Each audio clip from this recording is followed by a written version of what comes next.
Sandi, Yes. thank you so much for staying after the conference.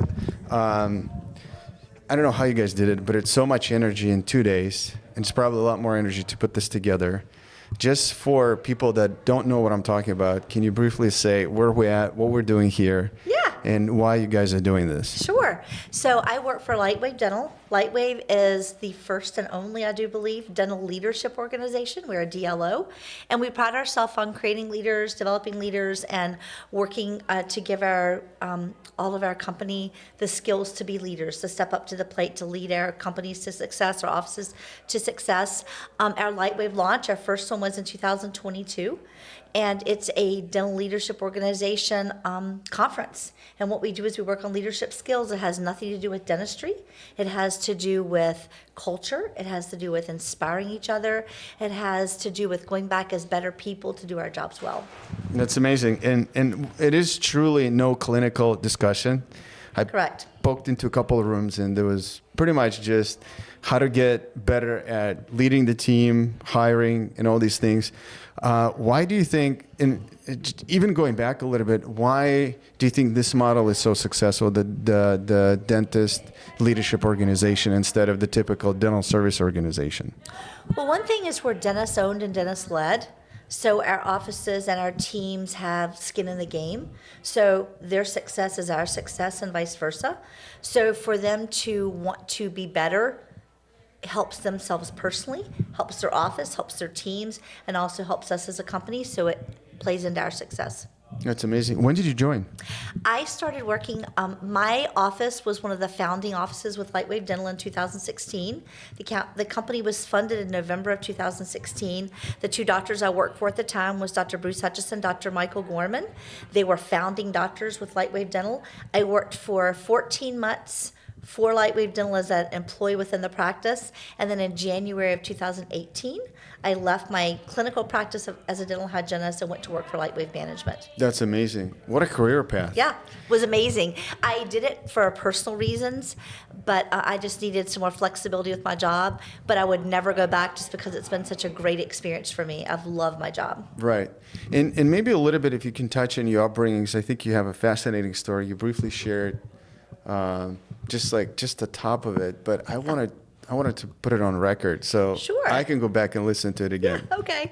So in November of 2020, my daughter was expecting a baby, and we knew not 2020, sorry, 2017, my daughter was expecting a baby, and she knew going into the pregnancy that her baby had lots of health problems. We knew that she was going to be born with gastroschisis. She had a hole in her heart, and that she was going to require long hospitalizations and surgeries. So my daughter reached out and said, "Mom, I need help." So I went to Justin, that was in November. I went to Justin the first part of January and said, "Is there any opportunity for me to work for LightWave Management?" Being tied to a clinical chair 8 hours a day just didn't work for the areas of my life I was going to need to help my daughter with moving forward. So I started working for Justin. I think it was 1 and 2 days a week in January, and then I took a leave of absence to stay at the hospital with my daughter and with Piper. She was hospitalized about 2.5 months. Wow. And then she had an ostomy bag throughout the summer, so she couldn't go to daycare. And I worked helping my daughter, helping LightWave, still working clinical for 1 and 2 days a week for Dr. Hutchison. And then I just kind of segued. My first day at LightWave was October 1st. 2018 as a full-time employee, and that was the day my granddaughter's ostomy bag was reversed. That's so amazing. Everything just kind of worked out beautifully for me. And since then, my father was ill. I've had my mother-in-law's needs assisted living care now. So it's been really great for me to have the opportunity to have a job I love, a career I love, work full-time, and still have the flexibility to take them on appointments and do the things I need to do personally. So I'm very blessed. That's amazing. And can we talk a little bit about the career path, right? So a lot of people look at dentistry as very, very simple in a way that it's dental assistant, it's hygienist, it's the doctor, it's the office manager, and that's it. And I feel like this is not even two-dimensional. It's like a one-dimensional point of view when you look at the dental career. And for each of these tracks, there's so much for a dental assistant, a hygienist, the doctors, the office managers. And you said that it's a career path And I wanted you to just elaborate on this. How do you see from your experience, right? So we've talked to other people on the team that have experience being the dental assistant and growing into operationals manager and then chief officers and things like that. Can you touch on that, that dentistry is not just being a dental assistant? Oh, for sure not. If you were in my breakout today, I don't think you were able to be in there. But we talked a little bit about goal setting and setting goals for yourself and your organization and your company, your office, and setting goals for what you see yourself being in 5 to 10 years. And it's true. I'd set goals 10, 15 years ago that I wanted to coach dental hygienists outside my office. Did I think that would ever happen? I probably didn't, but I wrote that down. I worked toward making that happening. So I would just say, set your goals. If you want to be outside the operatory, if you want to be outside the practice, make that a goal for yourself and work toward that goal. Learn, educate. You just can't educate yourself enough. Learn as much as you can. Read leadership books. You will develop yourself into the leader you want to become. You'll look at yourself one day and realize, I have outgrown the space I'm in. I need something more.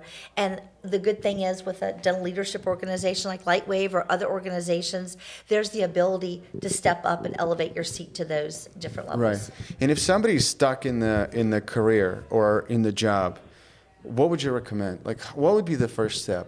Because I feel like for people like yourself and myself, to sit down and write goals, it's become now it's like a second nature, right? Correct. But for someone who's never done it, you have two competing things. You have a sheet of paper that's empty. You have a pen and you have a phone that you can go on TikTok, you can go on any other places, and that sheet of paper is very intimidating. Even for, I don't know if you've experienced that, but when I write goals, if I have a clean sheet of paper and I say my 5-year plan, it is like scary. Well, I do have a worksheet for you that Okay. gives you, tell a little about yourself, where you see yourself in 10 years. And then you put down in 1 year where you want to be and in 5 years where you want to be. So I think having a sheet that kind of prompts you is very helpful. But I think you just have to look like, do I still want to be doing what I'm doing right now in 10 years? Mm-hmm. Do I want to be doing what I'm doing right now in 5 years? Or can you look at other people and say, hey, I want to be doing what Tiger's doing in 5 years. What does it take me to get from where I am today to where he is, and what steps I need to take toward that? And do it in baby steps. I think people get very overwhelmed with goal setting because they're like, well, that's just, I'll just never be able to do that. Exactly. But you have to break it down into baby steps where I'm going to educate myself on this year. I'm going to seek this different position. I'm going to be the lead dental assistant in my practice. And that being that lead dental assistant is going to get me into the management meetings. And by being into the management meetings, I'm going to learn about the company. So you just have to set steps for yourself that puts you on the path that you want to be on. Right. And when you talk about the steps, it doesn't mean necessarily if somebody is sitting and thinking, okay, so Monday morning, I'm going to go to my practice and I'm going to tell all the rest of the assistants that now I'm going to be the lead assistant. It doesn't work that way. I think what you're referring to is every dental practice has challenge or lots of challenges. Correct. So you can step up to certain standards. Like let's use a sport test as an example, right? So it's really hard to keep track of sport testing, who does it, what lab, just to make sure it's done. Just the one simple thing. And if you want to get on that track of becoming the lead dental assistant or become the leader, you can say, I got this. You can go to the doctor or practice and say, you know what, from today, this is my responsibility. You can put my name on it. I'm going to be the lead sport test expert in our practice. If you have multiple practices, even better. Hold the rest of the practice accountable, right? And create a spreadsheet, make simple steps. So it's really easy to get started. It doesn't mean that you're going to have to put a badge on yourself and say, I'm the lead now. Correct. But probably within the same thing that you would recommend, right? For somebody who's just starting out to get into that path. Well, I think the way to become a leader is to lead. Mm-hmm. You don't make yourself a manager. A manager just tells people what to do. So to make yourself a leader, you set yourself to a higher standard. You follow that pathway of that higher standard that you want to be on, and other people will be drawn to that. They'll be like, oh my goodness, like she is so helpful. She's doing all the sport testing in our practice, and we couldn't do this without her. Like she's so imperative to our day-to-day operations, or our week-to-week operations. Also coming up with great processes, like learning how to segue yourself out of a situation by creating a process for the office is a huge help to an office. So anything that you think you can do well, think you can do better, you know exactly how to do it, create that process for your office. And by that pathway of creating processes, you elevate yourself to the point of a leader. Right. And I want to touch on something you said that's very, very important. And it also relates to the keynote today that Dr. Justin gave is the thought, is being able to believe. I think a lot of people are fortunate. So I was fortunate. My mom told me we grew up we didn't have any money. But I had a great family. I was lucky to be born with the right parents, so my mom and dad.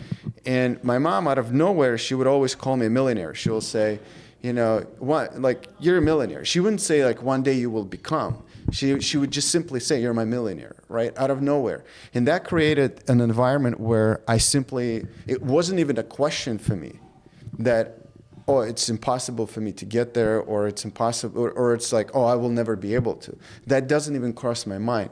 But I realize now that not everybody has that. And not everybody had that upbringings.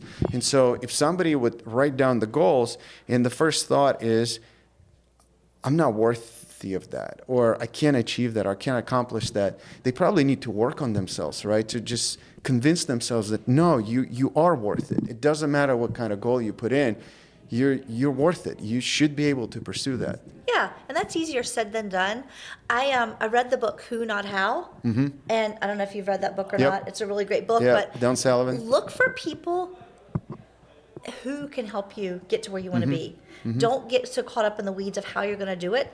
Look for who can help you. There's so many resources just within a community, within dentistry that you can reach out to that are the who's that can help you get to where you need to be. Right. That's amazing. Probably like a final thought, what would you say if somebody is at the practice where they're not part of LightWave? Somebody's listening and they say, well, I'd love to join it, but they're in Texas. LightWave is not in Texas yet. And they would like to change the trajectory of their practice, but they're not in the leadership position. How would you recommend a person approaching the doctor or a practice manager with the right questions? For example, you guys talked about the core mission or the core values, right? It's important for every LightWave to have the core values, but what if somebody listening, they don't have core values? What would you recommend, or how would you recommend they approach their practice ownership and say, we need to create it? That's a really good question. I think every great company has core values. So I think it's just taking that next step to improve yourself, to level up, to escalate yourself to the next level of business, and having a team meeting and saying, hey, Tiger had a great idea to create core values for our company. Can we all get on board with that? Because it has to be created with the group and your community within your practice. One person can't say, these are our values and this is how we're going to move forward. Right. I mean, there's no buy-in from your team. So I think just coming up with a team meeting, make that part of your team meetings, coming up with your values, coming up with something everyone agrees on. And it's always going to make you better. Anytime you come up with values, a culture, anytime you're coming up with processes, it always improves you and takes you to that next level. Awesome. Thank you so much, Sandi. You're certainly welcome. I really wanted to meet you in person and just sit down and do this in person because it feels very different. Yes, I'm sure. Right? So like online is great, and I'm sure we can do another podcast with you at some point. Sure can. Online, but this is precious. I really value the moments when we can sit down and do it face to face. Thank you very much. We're happy to have you here. Great. Thank you, Sandi.